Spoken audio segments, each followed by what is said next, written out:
ज्या ज्या देशांनी बुद्धाची संस्कृती ॲडॉप्ट केलेली आहे, बुद्धाच्या संस्कृतीप्रमाणे वागलेले आहे, तर त्यांचा उत्कर्ष झाला आहे. त्यांचा जे म्हणजे त्यांच्या ते आघाडीला पोहोचलेले आहे आणि त्यांच्या म्हणजे सगळ्याच बाबतीमध्ये त्यांचा विकास झालेला आहे.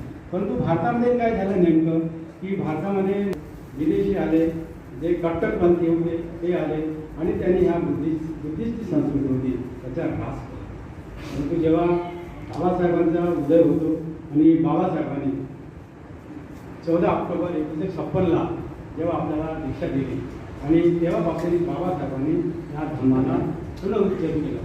म्हणजे प्रवर्तन चक्र म्हणजे या धर्माला म्हणजे परिवर्तन केलं, पुनरुज्जीवन केलं. कारण की धर्म जरी ऱ्हास झाला असेल परंतु त्याचे पालनमुळे जे जिवंत होते पण ते बरोबर दिसत नव्हते. परंतु त्याला बाबासाहेबांनी आपल्या मेहनतीने आणि आपल्या कष्टाने त्याला शिकलं आणि पुन्हा बुद्ध धर्माला परिवर्तित केलं. बुद्ध धर्माला त्याला वाटचाल चालला गेली आणि धम्मचक्र प्रवर्तन हे जे आहे ते 14 ऑक्टोबर 1956 पासून सुरू केले.